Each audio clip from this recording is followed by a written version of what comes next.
This past week, Arizona Senator and former Republican presidential nominee John McCain went ballistic on the Senate floor, ranting about how Kentucky Senator Rand Paul is a Russian agent doing the bidding of Vladimir Putin. Now, some of you have probably seen the clip, but may not really understand it in its proper context. The reason that John McCain blew up on Rand Paul might surprise you. You see, McCain is trying to help billionaire globalist George Soros with one of his many schemes that he's carrying out on behalf of the Rothschilds. Senator Paul, on the other hand, is trying to stop Soros. George Soros, in case you're not aware, is an agent of Evelyn de Rothschild, who is the head of the black nobility and the leader of the Illuminati. McCain is working for Soros while Paul is opposing Soros. It's really a fascinating story. I'm going to play the video clip and share with you some insider information that you will not hear anywhere else, so stay tuned.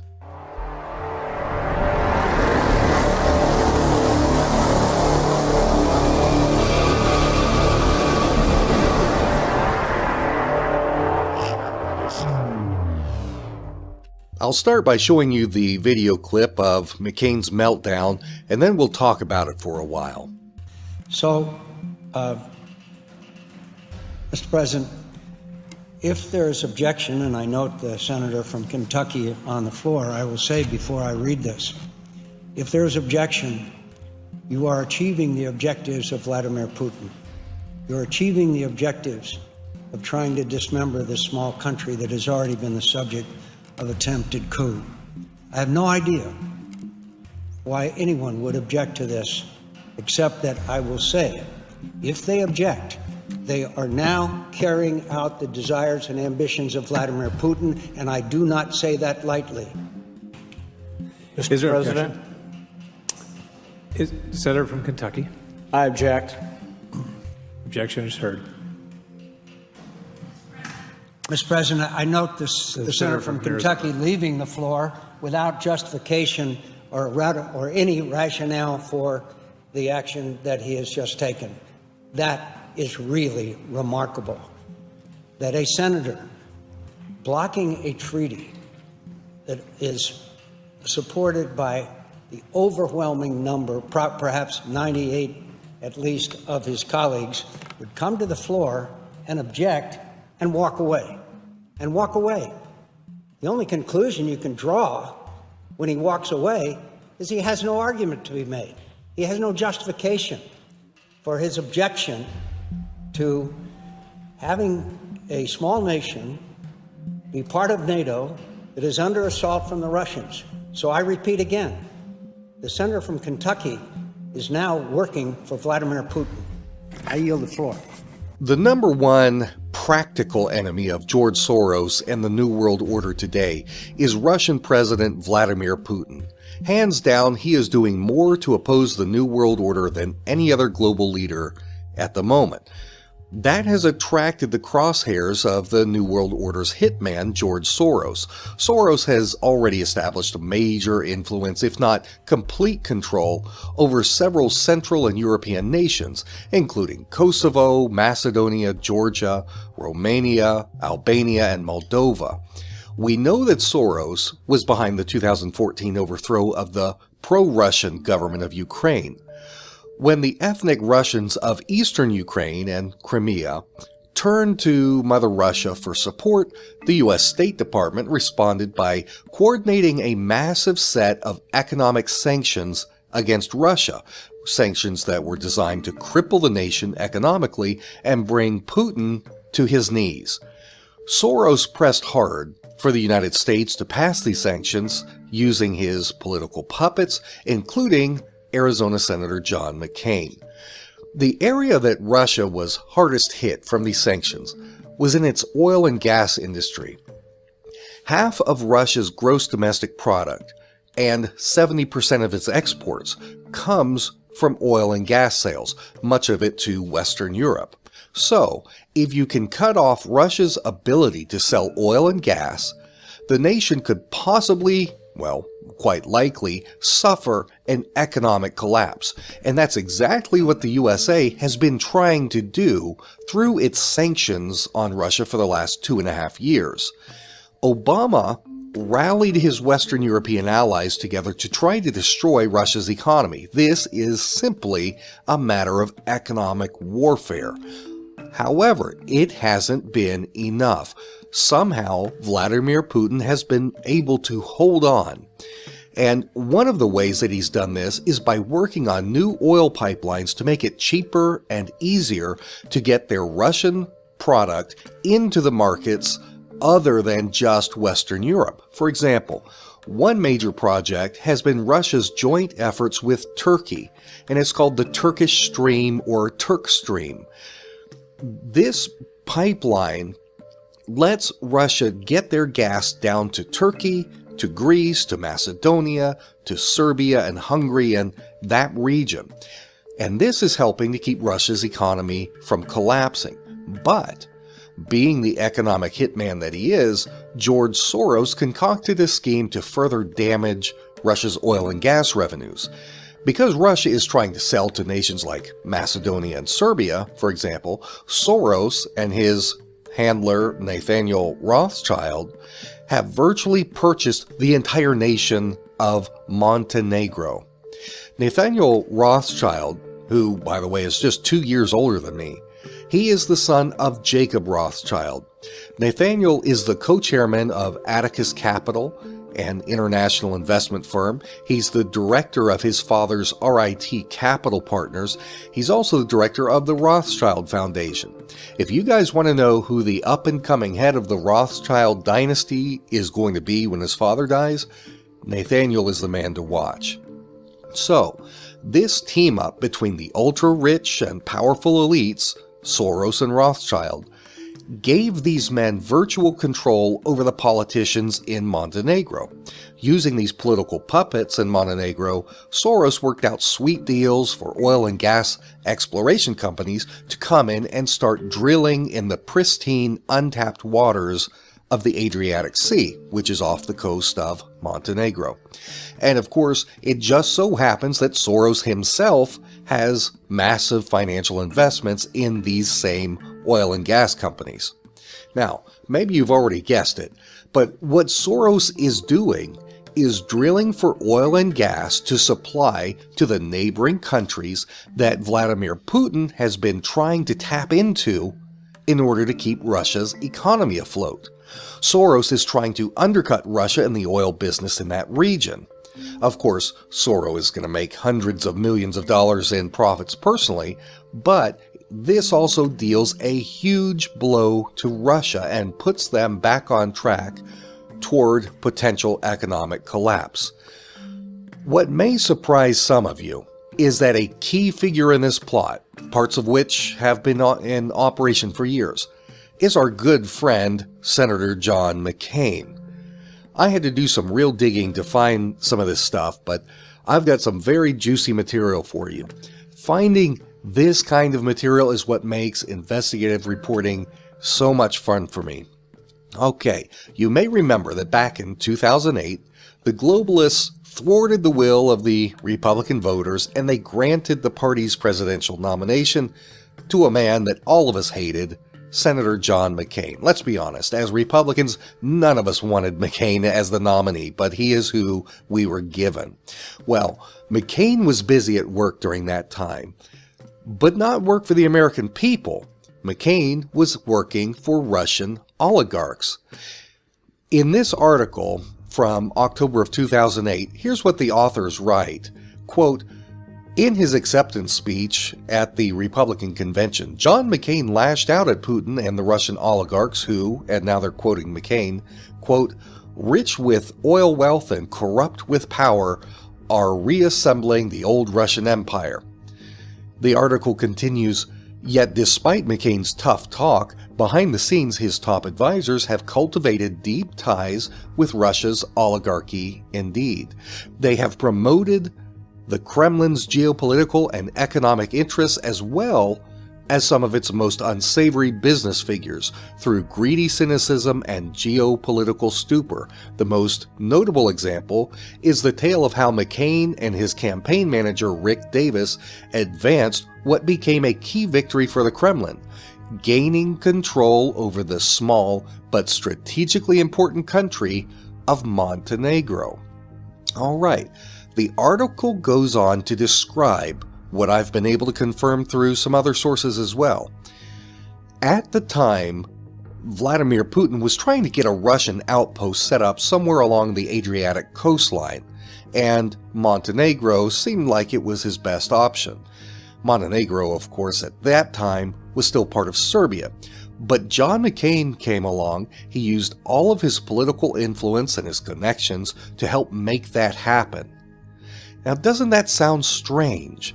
John McCain trying to help Putin and the Russians? I found that as I read a lot of these old articles, there was a common thread. The authors of the articles knew that their facts were right, but they were confused. John McCain seemed to be working for Putin and Russia by helping them to get Montenegro to break away and become independent from Serbia, so that it would be easier to take control of. But that didn't make sense to the authors. Well, that's because there is more to the story. Remember, we've got to look at more than just one or two pieces of a puzzle to know what the finished puzzle is going to look like. I've put the pieces together so that I can tell you all the rest of the story, or at least a much larger part of it. Yes, McCain did seem to be working to help Russia gain control of Montenegro. But what Putin didn't realize yet was that McCain's loyalties were not to Putin, they were not to Russia in general. They were loyalties to a particular Russian oligarch, a man named Oleg Deripaska. Oleg Deripaska was known by the nickname Putin's oligarch.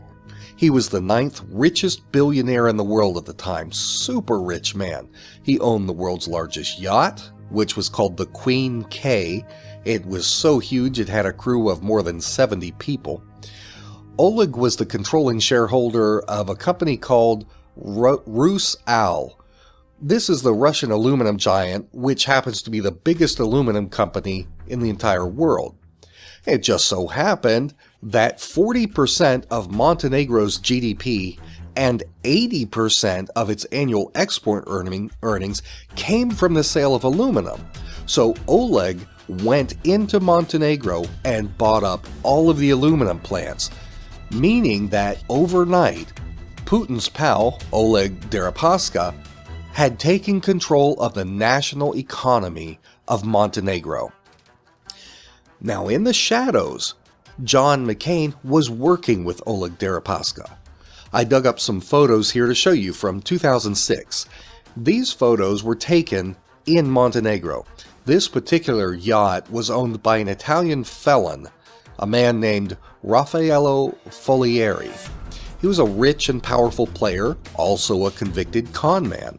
You may notice standing behind him was his girlfriend, someone you might recognize, actress Anne Hathaway. The man whose hand he's shaking is Rick Davis. Davis was John McCain's presidential campaign manager, but Davis was also a lobbying firm president. It was called Davis Manafort. Powerful lobbying firm. It was this lobbying firm that ran the entire campaign for independence for Montenegro to break away from Serbia in 2006. All right, so John McCain's campaign manager was a big-time lobbyist who was getting funding from Russian businessmen to help Montenegro break away so that Montenegro could be taken over. Now, you'll notice in this picture, walking behind Rick Davis, is Senator McCain. McCain and Davis went out on the yacht with Folieri and Anne Hathaway. And that was kind of the cover story. The cover story was that it was just a special occasion to celebrate John McCain's 70th birthday. But that's not true. You see, anchored not that far away was the mega yacht of Russian oligarch Oleg Deripaska. Remember the Queen K yacht. What happened was that McCain boarded one yacht and they snuck over to link up with Deripaska on the Queen K. You see, McCain wasn't actually working to help Vladimir Putin or Russia. He was trying to use Deripaska's wealth and close connections to the Russian government to gain control over Montenegro to turn over to Russia's enemies, to these New World Order globalists, including George Soros and Rothschild. And that is how things eventually played out. If you do some searching, you guys will find out that Vladimir Putin absolutely hates John McCain. That's because McCain is a tool of the globalists who are trying to destroy Russia. Well, the relationship between Putin and Deripaska became bitter. And that bad blood was put on display in 2009 when the worlds of Vladimir Putin and Oleg Deripaska collided in this little town called Pikoyovo in Russia. What happened was that Deripaska owned a huge brick factory in this town. He also owned the town's electric company. And he was making a killing off the utilities business, but the locals couldn't afford the rates. So what Deripaska's electric company did was it started shutting off the electricity to the people's homes. And if you know what a Russian winter is like, it's not a pleasant thing to go without heat. So this really angered the residents. It angered them so much that they went out into the streets to protest. And joining them in this protest were all of the workers from Deripaska's brick factory. They walked off the job. In response, Deripaska's factory managers fired all of the workers, making things even worse. So, the people decided to go out and protest on a highway, the major highway. They shut it down by causing a traffic jam that was so huge it extended 400 kilometers all the way to St. Petersburg, and that got the attention of Prime Minister Vladimir Putin. Putin decided to take matters into his own hands. He went to Pikoyovo and summoned together all of the factory workers. He got some of the residents together. He ordered Deripaska himself to appear in this meeting. Putin invited television crews to come in to broadcast this meeting on the news throughout Russia. And in front of the entire country, he verbally whipped the factory owners. He whipped the local politicians. He said, "You have made thousands of people hostage to your ambitions, to your unprofessionalism, and simply to your greed." And then, because the factory owners kept saying that they couldn't figure out how to resolve the impasse, Vladimir Putin told the factory owners that he had already brought documentation for them to sign. It was a pledge for the factory managers to rehire all of the laid-off workers and to pay them the missing wages from the time that they had been out of work. And right there on TV, Vladimir Putin sent this paperwork around and had all of the owners and managers sign the documents. Then, when he got the paper back, he asked if everybody had signed the agreement. He looked over the sheet and he saw that Deripaska, the billionaire, had not yet signed it. So in front of everyone and on television, Putin ordered Deripaska to get up, walk around, and sign the document in front of everybody. After Deripaska signed it, Putin noticed that he was walking away with his pen and he spat at him to give his pen back. It was very humiliating for Deripaska. I would love to show you this video clip, but I can't because of copyright protections. But just go to the YouTube search box, put in Putin Deripaska, that's Deripaska, and several videos should come up. Now, let's just review this really quick. Between John McCain's two presidential runs, 2000 to 2008, McCain was secretly working with corrupt Russian oligarch Oleg Deripaska. He was also working with a powerful American lobbyist, Rick Davis, to help Montenegro declare independence from Serbia. This oligarch then took control of Montenegro by buying up the industries that control the national economy. and Deripaska's most notable business partner in the process was Nathaniel Rothschild. Rothschild, later on, then partnered with George Soros. And rather than using Montenegro to help Russia, these men turned around and exploited Montenegro by taking control of their oil and gas resources to try to destroy Russia through competition. And by the way, if it matters to you, Deripaska, Rothschild, and Soros are all Khazarian Jews. Now let's skip forward to today. McCain has been pushing to get Montenegro admitted into NATO, the North Atlantic Treaty Organization. NATO was basically a military pact that the United States set up after World War II to keep Soviet communism from spreading to surrounding nations. The basic deal with NATO is that if the Soviets ever attacked one of the NATO members, then all of the NATO members would band together to fight to repel the Soviets. But the Soviet Union collapsed almost 30 years ago, so NATO should have been disbanded because it's no longer used for that purpose. But instead, the United States has dramatically expanded NATO's membership to include all kinds of little countries around Russia, so that today, if Russia gets into a squabble with any one of its neighbors, the United States will initiate World War III to defend that little NATO member. In truth, more than 70% of the military troops that belong to NATO are actually United States military officers and soldiers. Then you've got about 15% that belong to the British, and the remaining 15% is made up of soldiers from the other 26 NATO member nations. So in reality, NATO is just a cover for the United States military to operate around the world under a different name, so that the American people don't get upset at all of the things they're getting involved in. I personally hate NATO as an organization, but John McCain loves it. NATO functions as a massive military force to do the dirty work of the Rothschilds and their agents, including George Soros. The Rothschilds want Montenegro. They want it included as a NATO member so that they can prevent Russia from being able to regain controlling influence over Montenegro's resources. And McCain is the puppet that has led the charge to admit Montenegro into NATO. Montenegro has already been approved for membership in NATO. That's already done. But before membership is possible, there has to be the signing of a treaty. And this treaty with Montenegro in the United States first goes to the U.S. Senate Foreign Relations Committee. If that committee unanimously approves the treaty with Montenegro, then Montenegro then ascends to become a member of NATO. But that's not what happened.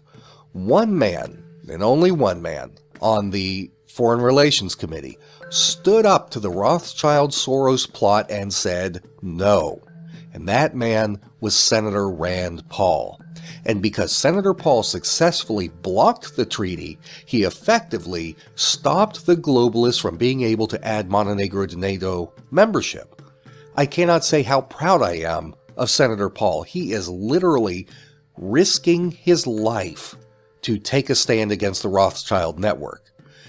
And that's why McCain, who has been working for the Rothschilds for years now, was so angry at Senator Paul. The fight isn't over, though. It's still, unfortunately, likely that Montenegro is going to be added to NATO.